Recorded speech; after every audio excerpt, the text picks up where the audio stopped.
Divorced. Beheaded.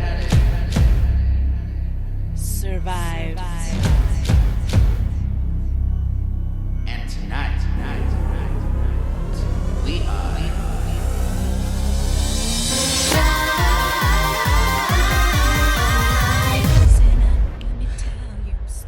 all right. Oh my gosh, in case you guys can't figure out what we're talking about today, it's SiX. We're two of a kind. Come on now. I was telling Christopher, first of all, hi everybody. Hey friends. I feel like I could talk about this forever. So it's gonna be a really great episode, chock full. It's gonna be chock full of times. Info. Chock full. And I like it chock because full moment. we literally just saw it to celebrate Christopher's birthday this past weekend. Like, so it's fresh. Yeah. It's fresh in our minds. Fresh in our minds. And I like feel like we didn't actually get to debrief after the show anyway. Like usually if we go see a show, we need a debrief moment. And we didn't have a chance to debrief. And here we are.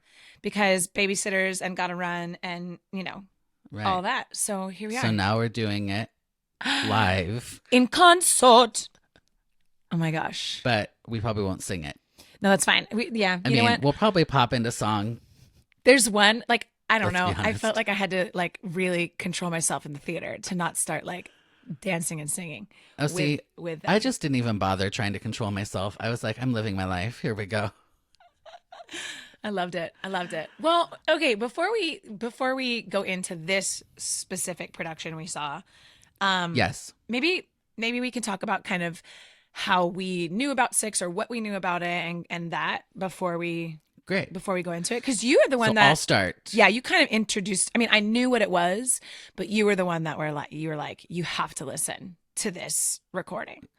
So funny story about that, because it probably goes back to, I want to say 2 years ago now, 2 summers ago. We were in auditions for our summer show, and Parker was telling me about it, and he was like, there's this new musical SiX, and you have to listen. And I was like, okay, I'll try it out. I'll check it out. And I listened to it on the way home, and I was immediately obsessed. Yep. As soon as Ex-Wives started, I was like, correct. Mm-hmm. That is the show for me. Well, and I think this music is going to be awesome. And that's what I love about your opinion, because I respect your musical opinion. Like my brain, I think, listens to things differently than yours does. Like my brain looks at choreography different than yours does, Right. And I think so when you were like, oh my gosh, I love it, I knew like it's also got some genius like musical moments in it. And then when you really delve, you're like, okay, there's a million. And I was just watching a review from Rando number 25 on YouTube, because I just wanted to see some reviews of people that had seen the show. And my favorite one I ran across was this guy, and he's like, I'm a musician and I love music and blah, blah, blah. But I didn't really, I liked the show, but I didn't think it was that good or whatever. And I was like, okay, I need to find you. We need to have a conversation. Next. But because he was like, now, in fairness, and this is actually an interesting thing to talk about, he said, I didn't leave the show. He didn't know the show before. He said, I didn't leave the show singing anything. There was no, like, what are they called? Earwigs? Yeah. Earworms? Earworms. Earwigs. I like earwigs. I think that's a bug.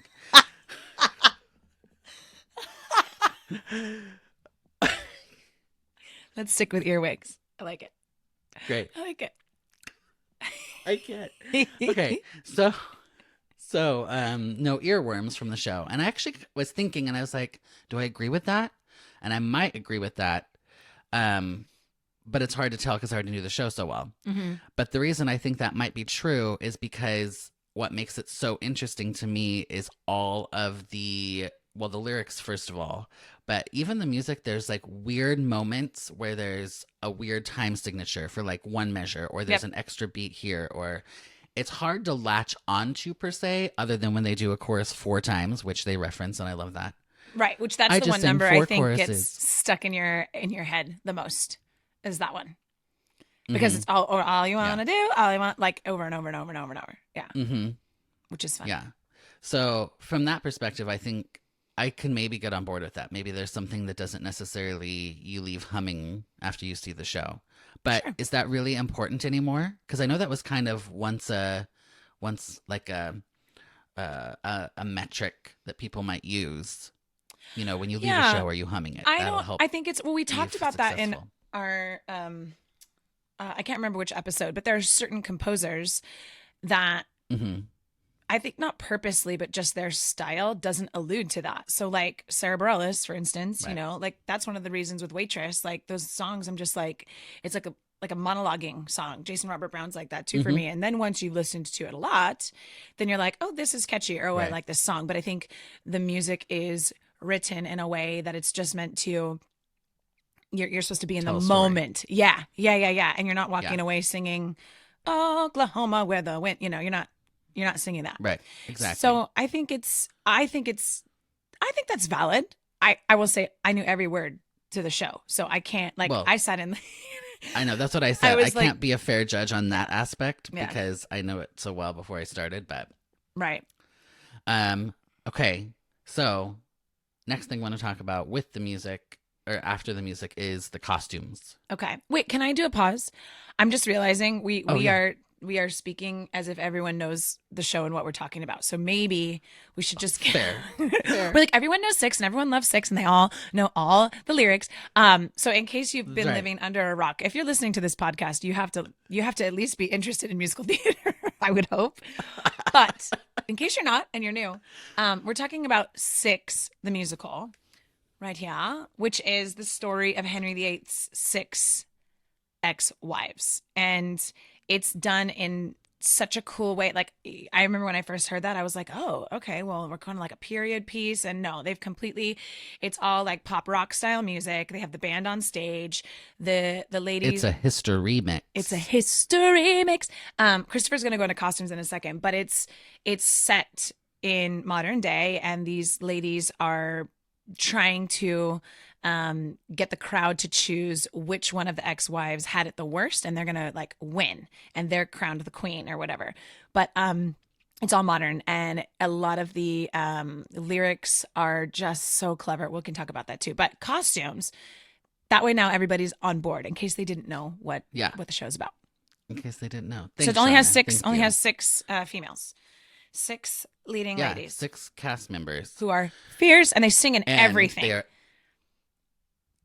pretty, which is kind of interesting. They designed the show in such a way that, as I mentioned to Sharna, or maybe I didn't mention, I was talking to my other friend Karen, there was some good planned breaks within the show. Mhm. Like they did it in such a way where everyone did get a rest Mm-hmm. because they're on stage for the whole Yeah. like 90-minute show. Yeah. Right. So, which is also another thing that kind of makes it interesting. One, it's a complete like departure from a standard musical theater piece in the fact that it's really just a concert. And I'm glad they did it that Um, way because it fits with what they're doing. Had they tried to make it a 2.5 hours something, I think I would have been like, no.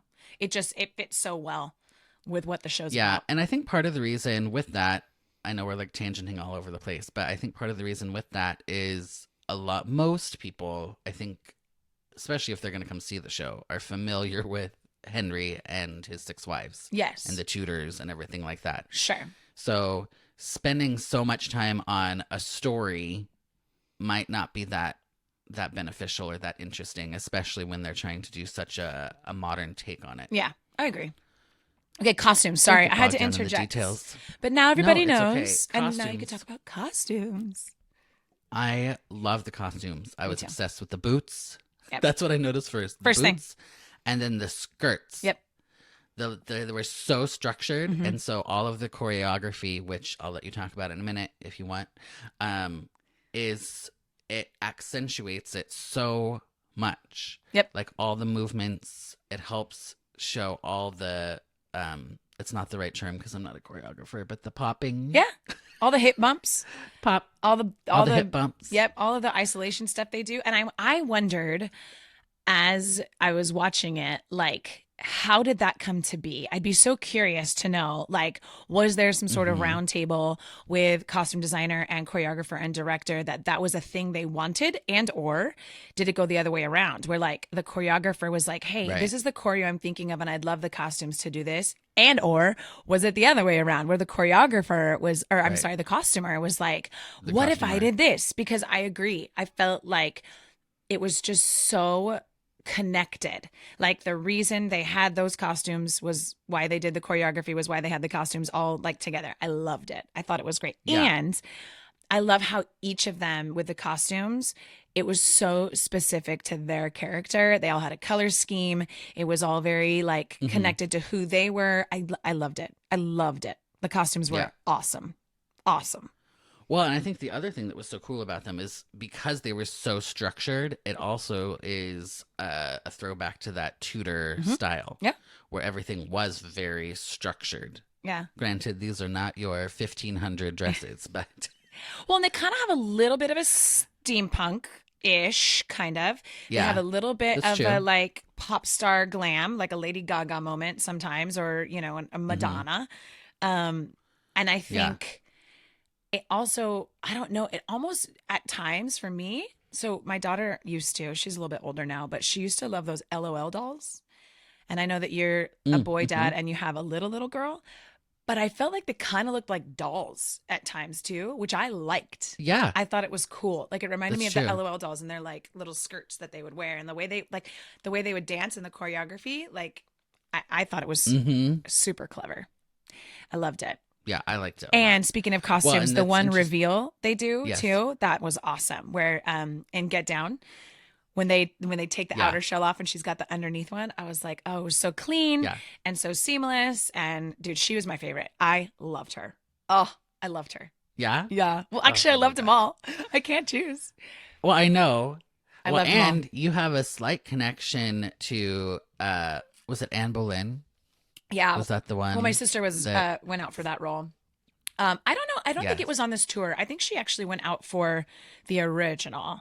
And she I got think down that's to the correct. last few. Yeah. Which after seeing it, I'm like, okay, so my sister needs to play that role at some She point. could totally play it's that part. it's right up her 100%. alley. I know. So funny. And she Yeah. was funny. She was super funny. The girl last night when we watched it, she was super Yeah. funny. And I also Whatever. like the first one. Who's the the gold in the gold. Oh, I She's the know. very first one. Which one was she? Oh shoot. Don't worry, I have the program right Catherine here. of Aragon? Yes. Catherine Catherine of of Aragon. Aragon. I loved her energy. I loved her comedic timing. Yeah. She was funny. And she actually had a lot of dialogue.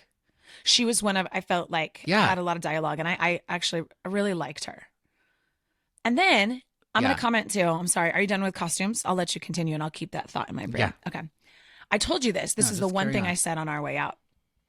The last one, Mhm. Catherine Parr. Catherine Parr. I, at the very beginning, was like, uh-oh, I don't know if I'm going to like her. And then yes. I loved her. And I was like so grateful for it because she is different than all of them. And that is the reason why she stood out as being different in the beginning. But I was taking it as like, ooh, her energy, or I'm not sure. And then because if you have only listened to the soundtrack, you don't really know how it ends with her character and like her little monologue and all of that. And I fell in love with her after that. I was like, oh my gosh, I really liked the way that she was directed and the way she chose her character. I really liked her. Yeah. Well, speaking of characters, during the developing of characters, do you want to try and play a little game? I don't know. I don't want to like. I love games. I kind of wanna suck at try them to figure sometimes, out- but sometimes I'm good. Yeah. I know that's okay. Tell me. If you suck and it's too much, then Okay. we'll just. Or we give just laugh answers, about but- it. Or we laugh about it. Also a great option. So I have who the pop stars are that were the inspiration for the characters. Oh. Okay, so you're going to tell me the pop Do you star wanna and then try I have to and guess the guess? character? Oh, let's do that way. Okay. Let's do that way. Because Okay. that'll be easier than giving the character and you have to like pick a random pop star. I mean, I could That's do true. both ways. All right. What do you think is better because you know the pop star. answers? Okay. It'll be easier. All right. So this person, this queen, is modeled after Beyonce, J-Lo, not your J-Lo, and Jennifer Hudson. So it's either Aragon or Cleves. I think Aragon. I think Cleves. Ding, ding, ding, Oh, it's ding, Aragon? ding. It's Aragon, yeah. I actually really get J-Lo vibes from at least the girl we saw. Yeah. And Beyonce, too. When I Well, was going to guess, I have to say, I was going to say like, Beyonce. Yes, Beyonce. Well, they did the what's the name of that song? Yeah. Put the ring on Single it. Ladies. If you want to, then you should have put a ring on it. Single Ladies. Thank you. And they even put that little bit of choreography in there. Yeah, and she had the Spitfire energy, too, for sure. Yeah. Yeah. So that was kind of the inspiration for Catherine of Aragon. I'll mix it up. I'm not going to go in order. Okay. Next, we're going to do... Ooh, let's do this one. This one includes elements of Nicki Minaj and Rihanna. Catherine Howard? Or Anna of Cleves? No? What? Anna of Cleves. Anna of Cleves. Anna of Cleves. Anna of Yeah. Cleves. Well, that song is my favorite. That's right. I think because I can sing it. Some of the other ones, I'm like, I'm a tenor. No. Well, and I know, and that one's Wait, the most Nicki Minaj and who? out of left field. Rihanna. Rihanna. Okay. Yeah. Okay. Yeah. All right, next one. Miley Cyrus, Avril Lavigne, and Lily Allen. Now, Lily Allen, I don't know, so I looked her up. She's sorry, UK people, we don't know her, but she is a UK pop star. Miley Cyrus? Yeah. I would lean more into Avril Lavigne. That's the bigger influence, I would say. I don't know. I don't feel like that fits in any of them for me. Who is it? Anne Boleyn. Really? But Anne Boleyn Yeah. is so funny. I don't think Avril Lavigne is funny. No, that's true, but her vibe is and her song is a little more Avril Lavigne. Okay. But there's no maybe way. Miley Cyrus. I don't know. I could see okay. I could see Miley Cyrus now, I guess. That was hard. Okay. Okay. All right. Next one is gonna be Adele. That one's easy. Sia and Celine Dion. Jane Seymour. Done. I was going to Correct. say Celine Dion and Adele for her. Like, nailed it on that one. Yeah. What were the three that were listed? I'm Nailed sorry, I it. interrupted you. Adele, Sia, and Got it. Celine Dion. Yeah. So I don't really see Sia personally. but No, don't know I her that see well. I don't know her Adele. stuff. And Celine Dion for sure. And Yeah. I also liked But that she has my favorite song, as I told you. I know. Heart of Stone. I just Ruby love that. loves that song too. Ruby loves that song. I think too, like, I loved how she was very calm and collected as a character because that fit her, and she was more of the not quiet but composed, and I love that she didn't get eaten up on the stage. Like, that character still held its own amongst those really loud and kind of obnoxious at times personalities, and I really liked that about her, the girl Yeah. we saw. Yeah. And I think that's the writing too. Yeah. They gave her just enough like quippy little interjected lines that kept her relevant throughout the show. Yeah. Well, and she was the one that was the original, right? The second I heard her Like start the singing, I was like, original "Oh, West I End. love her." Yeah, she was good. So that was exciting that we got she to see just her. looked good. Her wig and Yeah. her fit, I was like, she just looked on it. I loved her. I loved her. Yeah. Well, and from what I remember, because I've also side tangent, I watched The Tudors on Showtime years Okay. ago when it was on, and I was obsessed with it. Okay, like I haven't all seen 5 it. or 6 seasons. Whoa. And from my remembrance, Jane Seymour, like I feel like she fit that character, like her personality. Yeah. Like like I feel like that would be similar to the real Jane Seymour. Yeah. But not Dr. Quinn, Medicine Woman. Well, that's for what older Jerry said. listeners. When he looked at it, he was like, "Oh, I know Jane Seymour, Yeah. Dr. Quinn, Medicine Woman." I was like, "Babe, no. Wrong show. Wrong era." No. But I did like Wrong Dr. Quinn, era. Medicine Woman. I used to watch that a lot when I was younger. All right, what are the other Yeah. ones? All right. Then we have Britney Spears and Ariana Grande. Well, that's Catherine Howard. 100%. 100%. As soon as you see the ponytail, Yep. the huge ponytail on top, Love. I was like, Ariana the Grande. pink ponytail. But done. she was funny.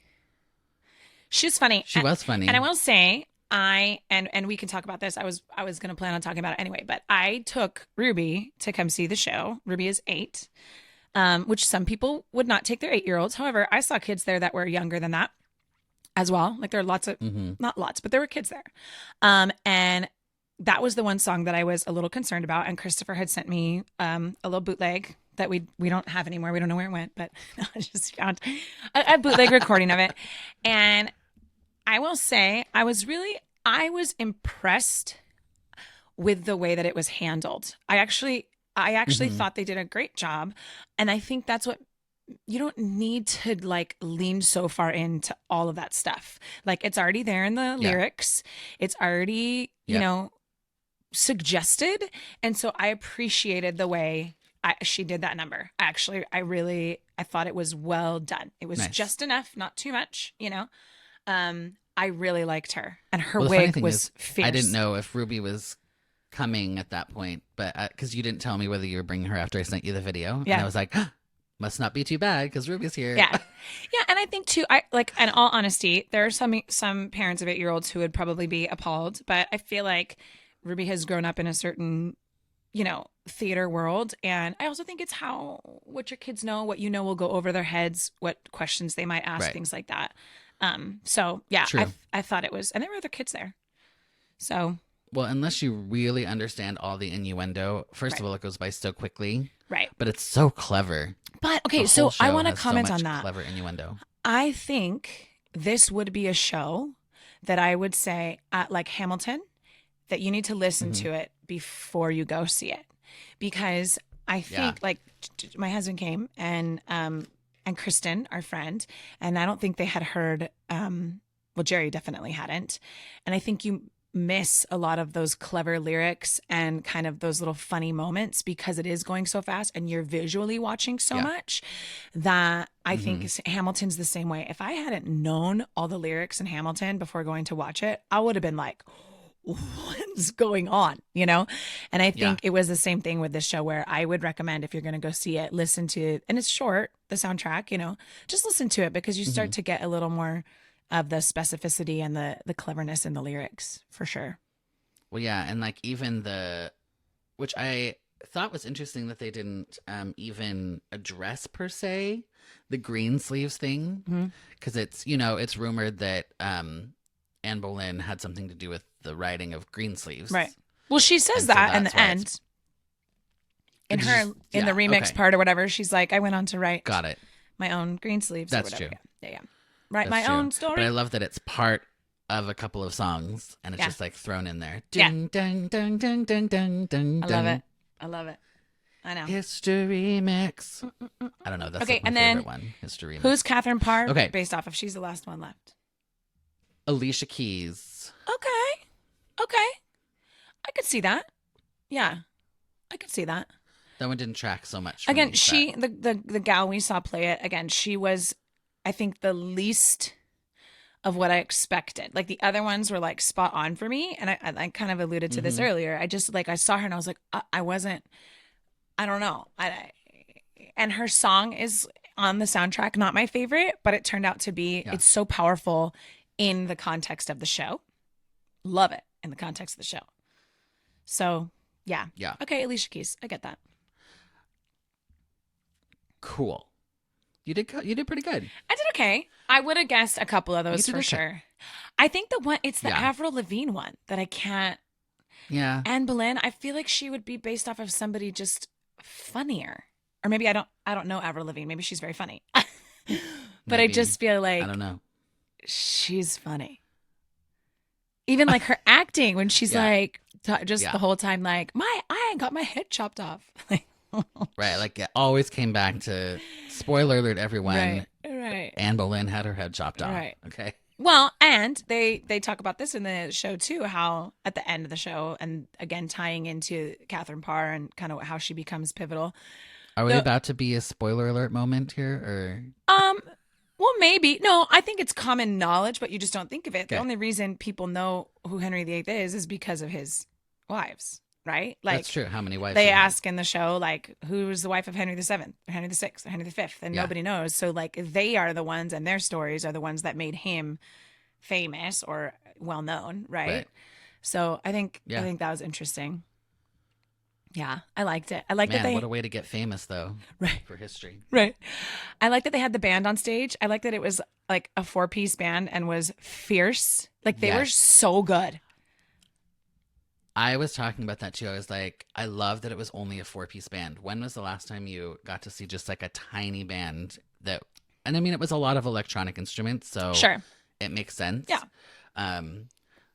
But I was also surprised that they didn't have 2 keyboard players at least then. Really? With Yeah. all that stuff to cover. And you 'Cause I didn't was need like, it. I mean, ooh, he was rocking it. Wait, was it a guy on the keys or a girl? It was a guy. No, it was all girls in the band. So it's Oh. a full female My bad. situation. Got it. As far as I know. Well, I'm pretty sure. Whoever was playing the keys was rock starring it. Yeah. Yeah. The MD was great. And I will say, want to take a quick moment. oh yeah, go.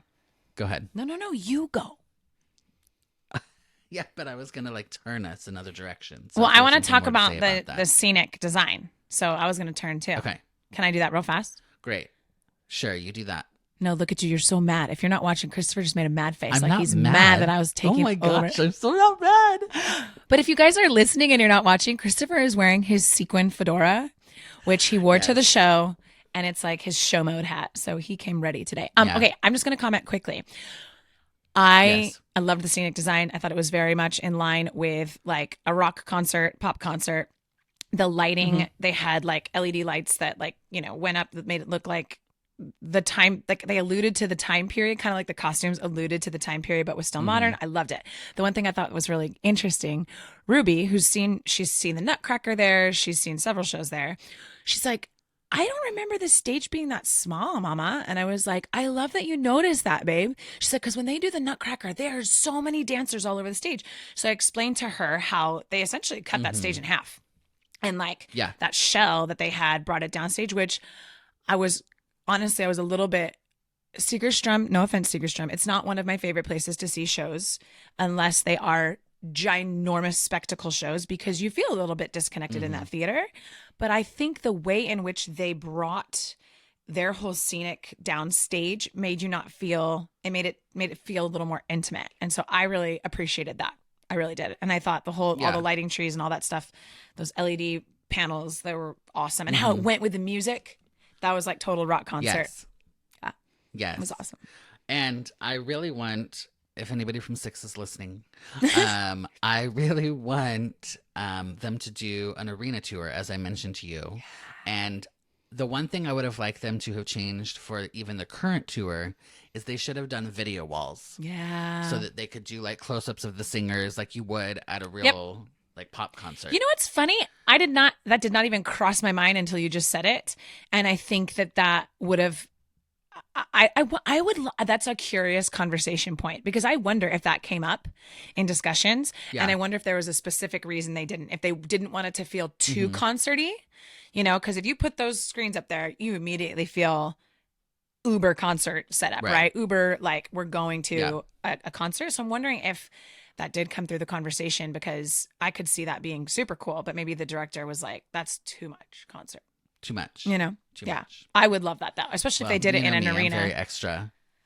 Well, no, but I think in an arena, like if they were doing it in the rounds, like more of a concert setting, for sure. Oh, I would love to do it. I think that show would fit itself so well in an arena.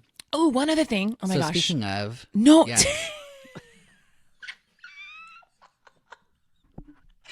You guys, I'm the best and worst interrupter ever.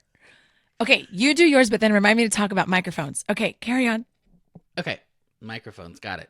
I wanted to just talk about the production history for this because it started back in 2017 at the Edinburgh Fringe Festival or Festival Fringe, whatever it is. I think it's Fringe one Festival. Of those. And so the writers, which is Lucy Moss and Toby Marlowe, they wrote it. Guess how many days they wrote this in, basically, like the music or the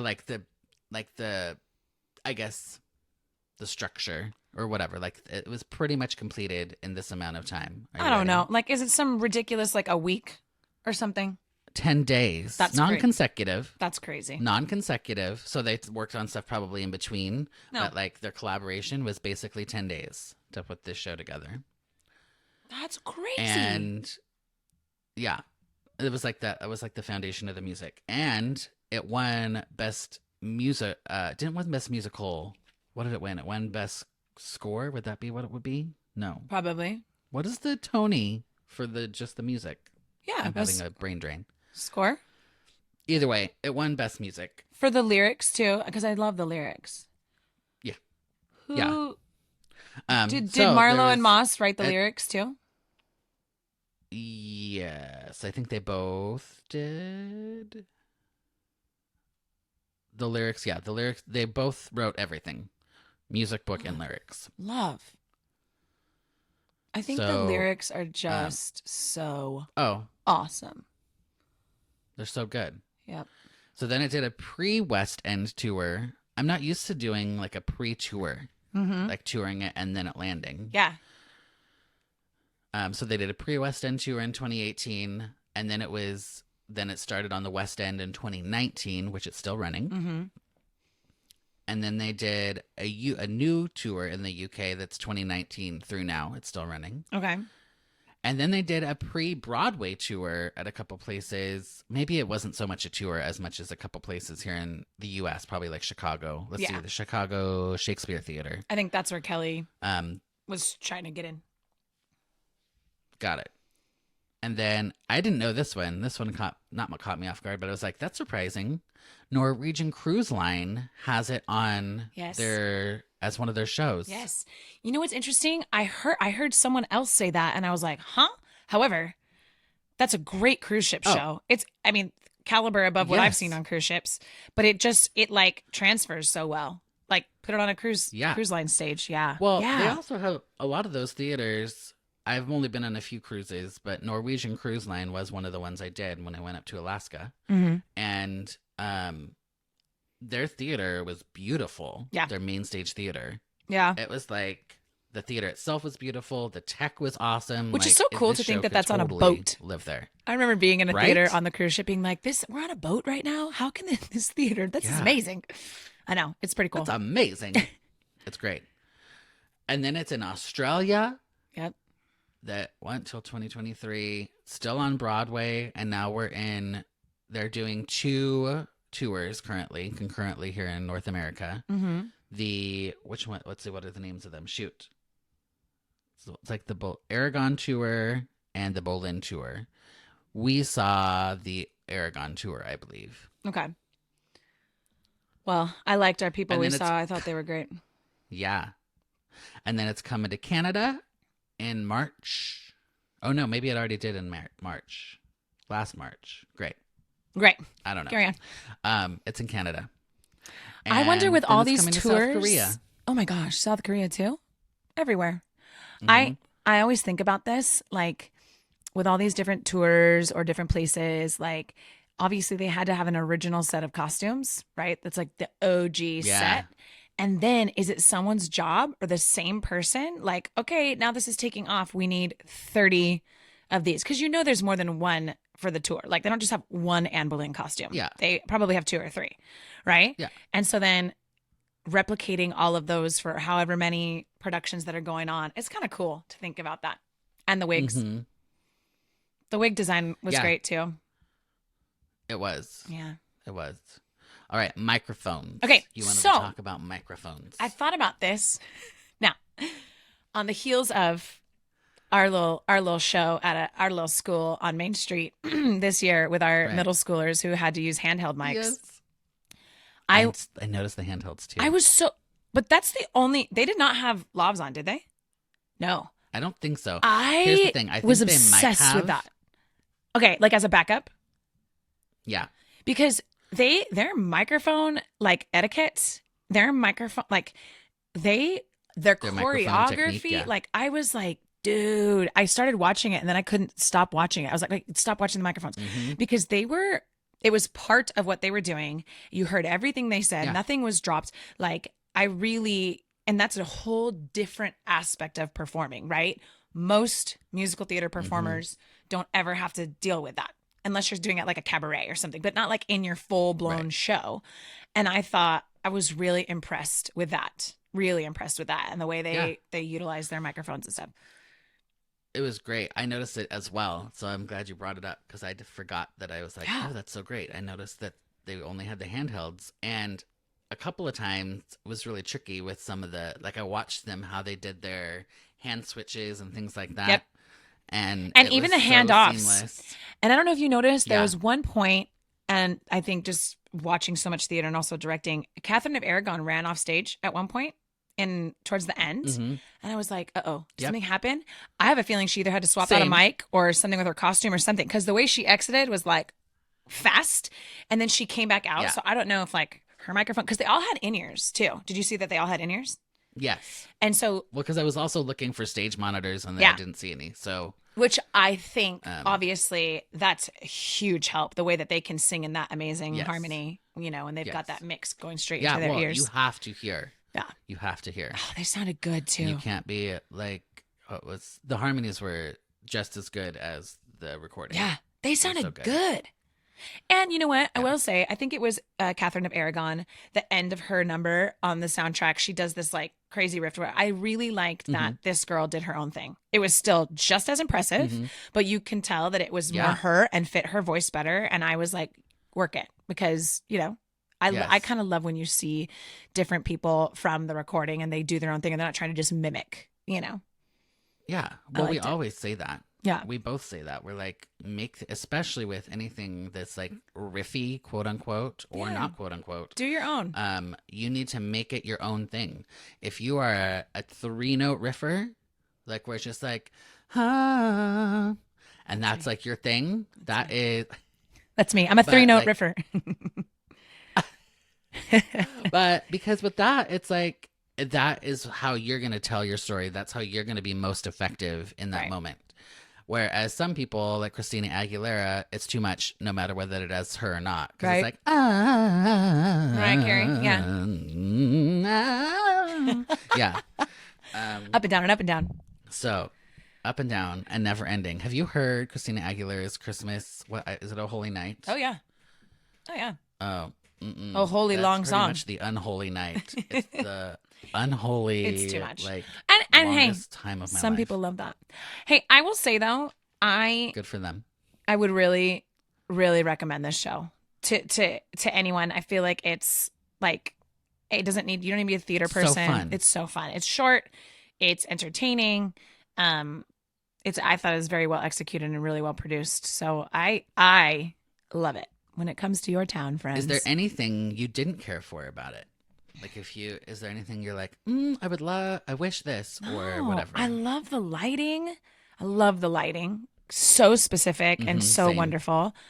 No, I think, again, listen to it beforehand, because I think that, but you can't fix that. It's the same thing with Hamilton. Like if things are lost, right? So some of the stuff that I got, I'm like, oh, some people didn't hear that or they didn't understand that, which is always a bummer. But I don't think that's anything that you can change, right?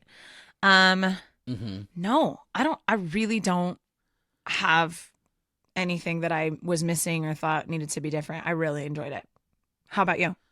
I will say the one thing that I kind of, I didn't think about it in the moment, but when I was thinking about the show afterwards, I think I didn't love, there was just a couple moments where I felt it was almost too caricature-y, because I get the whole like modern vibe and they're like, pop stars, pop queens.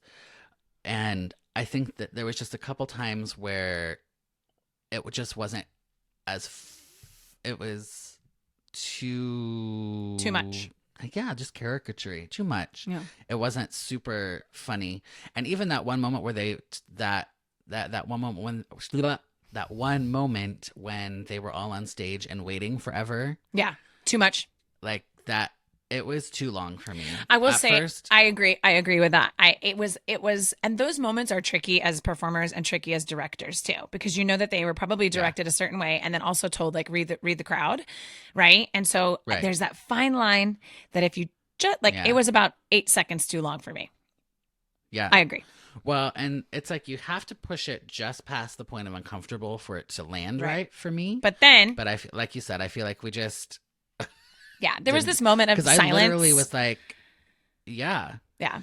I was like, two things came into my head. One was a funny that I was like, okay, are we putting John Cage's like 4 minutes and 20 seconds in this show right now? Yeah, it was long. Or are we waiting for a track that's not cued? Are we waiting for a sound cue that's not cute? Like, I was like, are we waiting for, is it a production issue? And see, that's when you know that it's failed. Because if you are thinking, oh gosh, somebody forgot something, then the moment's not landing. I didn't feel that. I didn't think they were missing something. I just was thinking, okay, how long is this going to go on for? You know what I mean? Like, I was like, okay, it's funny. It landed. You guys had to take your minute. But now it's too much. And I think had she... when Catherine Howard, like, she picked up her microphone to like say something and then went back down. If she had done that about 20 seconds earlier, I think it would have been fun. You would have realized like, okay, this is what we're doing. Yes. Yeah. It's a bit. I agree with that. It's a bit. And then once I'm in on it, that I know it's 100% a bit, it probably could have managed that long. Yeah. So it was actually, if she could have cued us in on that just a little earlier, right, that would have probably landed better for me. Yeah, but I mean, highly recommend. A nitpicky thing. Right. It was so good. I think it's at Segerstrom for another weekend, but it's touring and going a bunch of places. And it closes on June 25th. So if you can grab it this weekend, if you're in the OC area. But I know it's touring, as I said, like everywhere. So check it out. Or just listen to it for a start, because I really, really love it. I will say, because I don't know if it was you that asked me this. It's like, was it any different? Because I intentionally didn't learn a lot about the show before I went. As far as how it was done or anything like that. I didn't even know what it looked like. And it was about what I expected, which I liked. Yeah.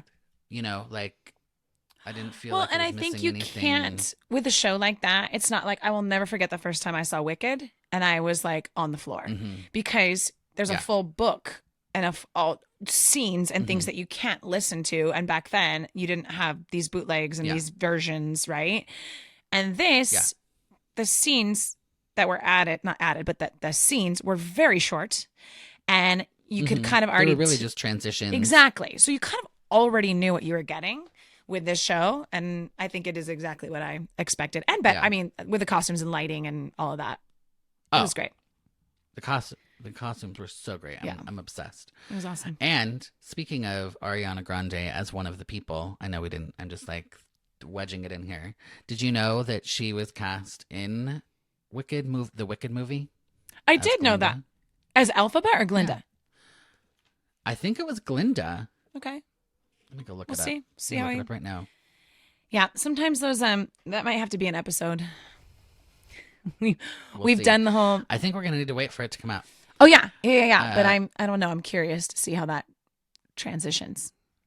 Well, and I heard, they're putting it in 2 parts. Yeah, because it's long. It's long. Yeah, I mean, I don't guess it. They would have to cut a lot out.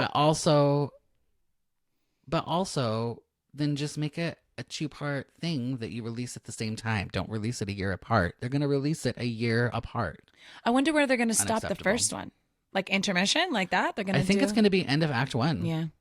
I think the first one's just Act 1. I don't know. I think I might like that choice. Honestly, I feel like I might, because I cannot stand when you've seen the musical and you know all of these fun things they do and the silly things, and then they have to cut them all out of the movie, and it makes me sad. So maybe they're going to leave a lot of it in. All right, now we're getting off topic. Maybe. That's another episode. But Ariana is Glinda. And who's Elphaba?